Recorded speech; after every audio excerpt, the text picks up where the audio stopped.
Well guys, I'm continuing forward on my new shop build out, doing a ton of edge banding, and this is something I haven't talked about on this channel before.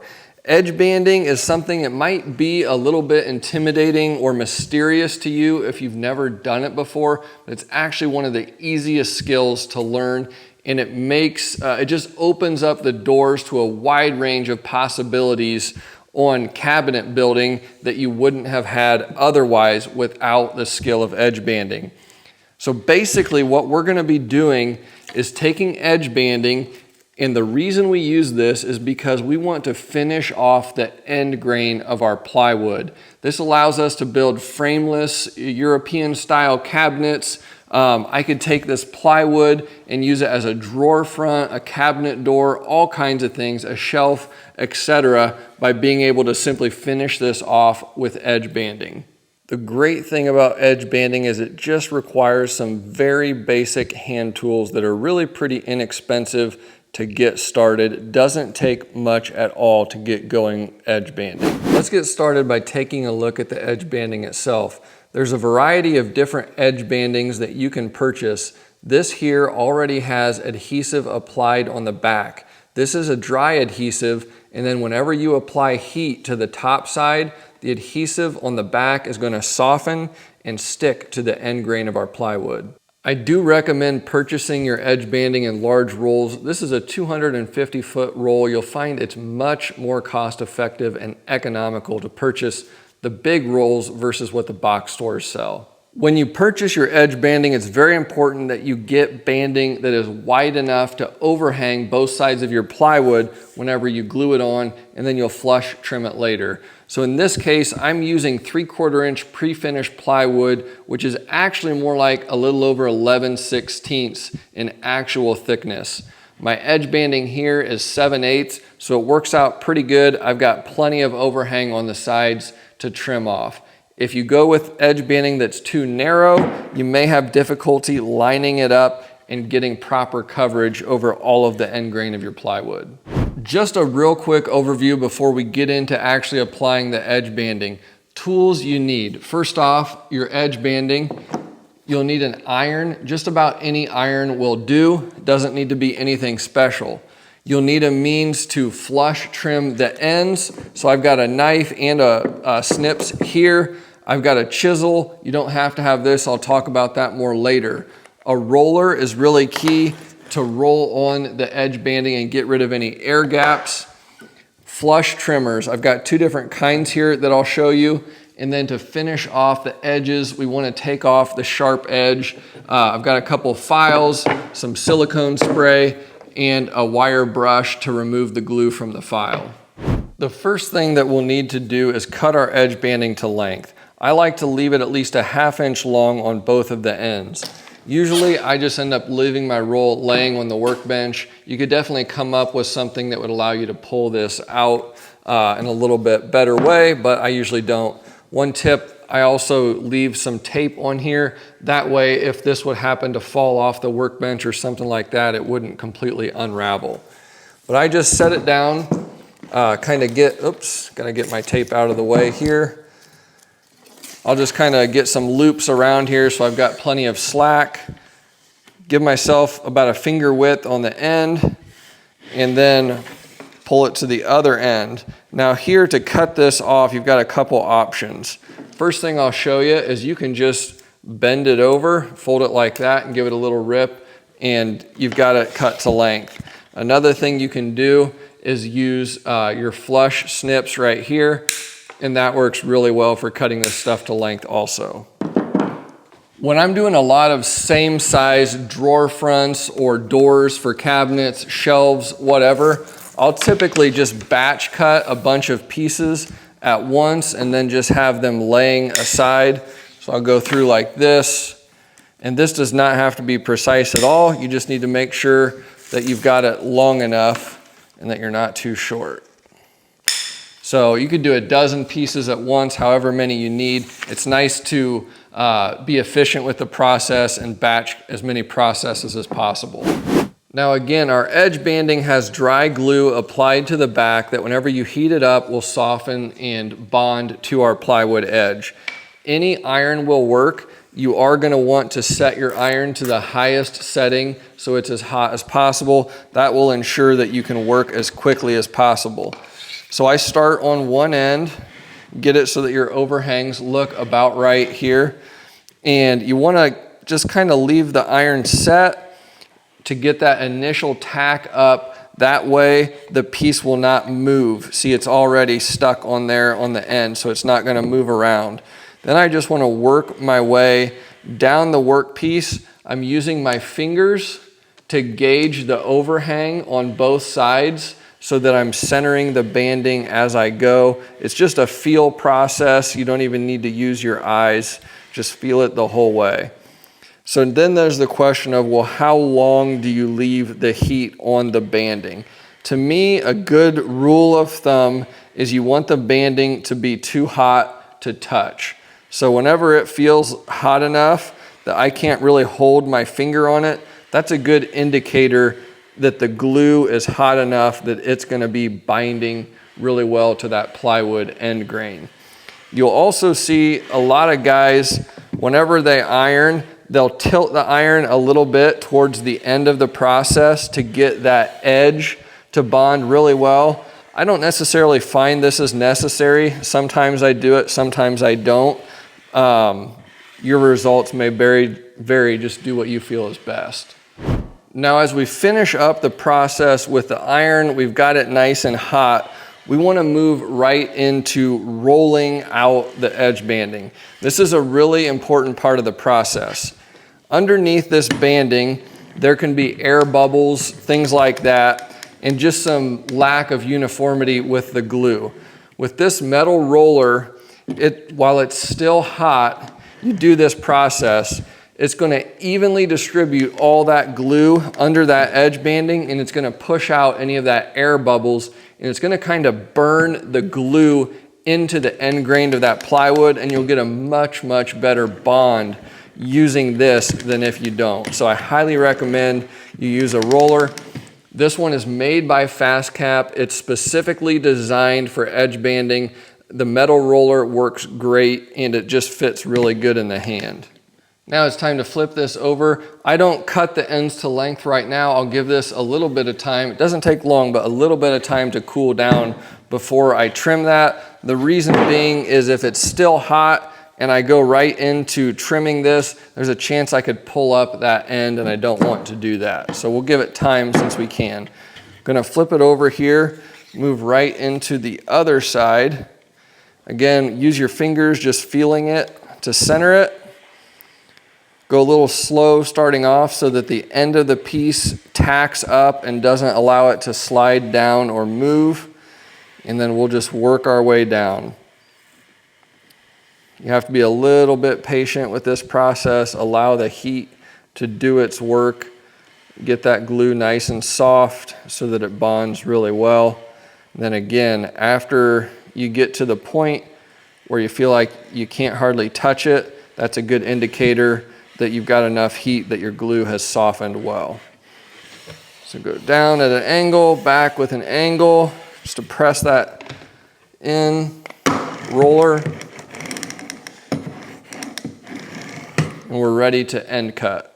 There are a variety of options to end cut your edge banding. This right here is one of my favorite. This is a flush cut snips here from FastCap. This is designed specifically for edge banding. It's perfectly flush across the face here. So you can go right up to this, just make sure it's pressed firmly against, give it a snap, and it'll pop right off there. I didn't do a great job because I'm kind of at an odd angle. Let me flip this around, give you a little better view here. Again, perfectly flush on the edge, so we can go right up to the end, snip that right off. If you didn't get it perfect, you can give it another little snip. I'm just doing a bad job for the video right now, I don't know why. Another great option for trimming the ends is to use a box cutting knife. The reason is you've got a nice long blade here that will allow you to go flush up against your plywood. If you try to use a regular utility knife blade, it's not quite long enough, and it'll want to get in at odd angles. It just doesn't quite have the length to do this correctly. So this works really well also. gonna hold the piece in, just score this across there. You can see that came right off and it's nice and flush. You can do this very precisely with one of these box cutting knives as well.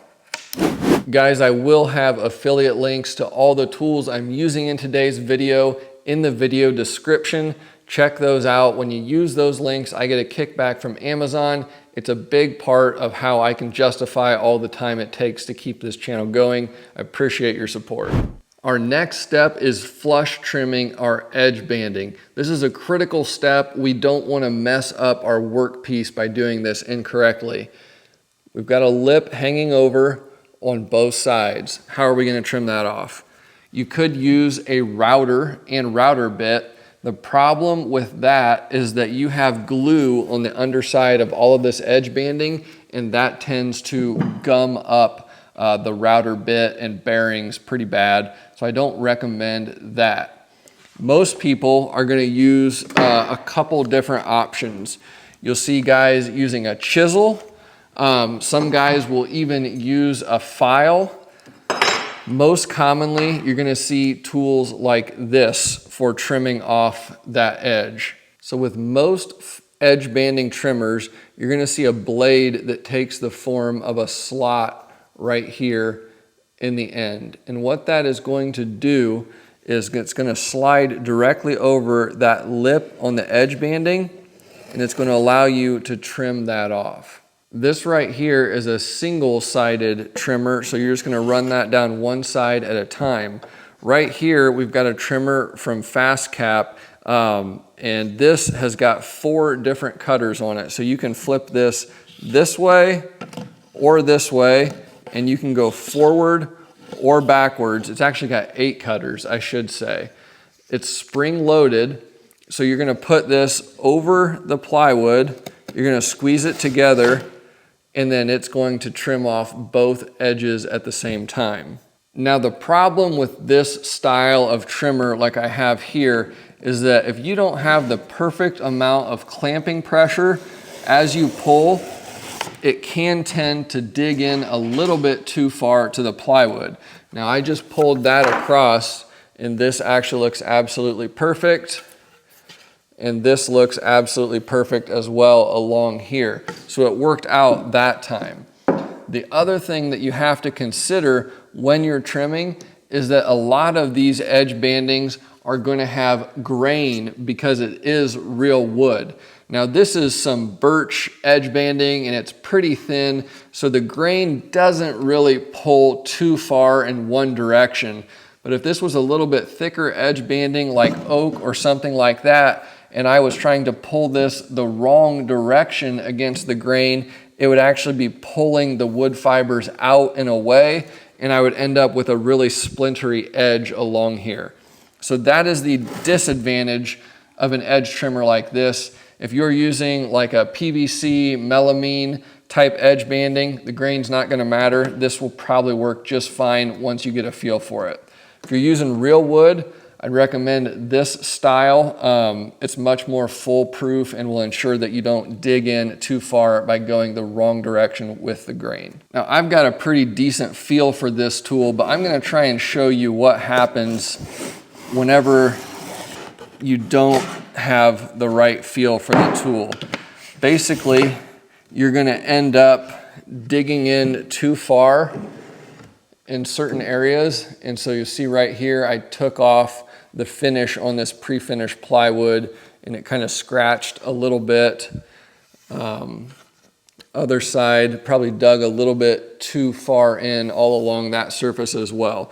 So that's the downside of that style trimmer. Now guys, as with anything, there are a variety of ways that you can get this job done. You could even use a utility knife blade for something like this. Doesn't work great, but it can be done. Another interesting tool that you'll actually see some guys use, and this is mainly going to be on a material that does not have a lot of grain, but you can actually use the edge of your chisel, and you can pull the wood fibers across here, and you can actually get a really nice cut along there as well, just using the edge of your chisel, not the actual blade. I don't really get good results using the blade. It works, but if you mess up, you ruined your material. Let me show you this again from the side view here. I'll get it started just with the actual sharp edge on my chisel, but I'll just keep firm pressure down and pull this all the way across here. You see you get this nice little spiral offcut,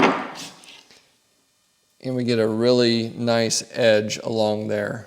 So that works really well. Now my personal favorite method and the tool that I would recommend to you would be this Veritux trimmer. This one is the easiest control and is pretty much foolproof. You can't hardly mess it up. And as you can see, it's just a lot less effort than the chisel. Flip this over. You can see just kind of how fast you can tear through this, and you can go through both directions as well. And you get really good results. So if you're looking for one tool, I would really recommend this one. It doesn't have prime shipping on Amazon, but I'd still recommend purchasing it and just waiting the extra couple days that it takes to get this, because it works by far the best in my opinion. As you can see here, our Veritux trimmer worked really well, gave me a really nice flush edge all the way along here. The next thing is we want to do a little bit of a fingernail test and ensure that we're not proud with our edge banding anywhere. If we are proud and somebody slides something across here, it'll damage the edge of that edge banding and it won't look good. So the last step here is to kind of burnish this sharp edge so that it's going to hold up really well for the long haul. So to do this, you might be tempted to use a sanding block like so. The bad thing is this will tend to gum up really quickly with the glue from the edge banding and won't work great. You also want to make sure your sandpaper is put on a really hard surface. This is peel and stick sandpaper that I'm using on this sanding block. So you can use it like this, but I don't recommend that. There's actually a tool that works much better, and that is a file like this. So this is a file that works really well for this. I'll post an affiliate link in the video description below. But with this, you can go right along that edge, and it just doesn't take much at all to burnish it and get it to where it's going to hold up really well and nothing is ever going to snag or cut you from a sharp edge or anything like that. So just very minimal effort, very quick to hit these edges.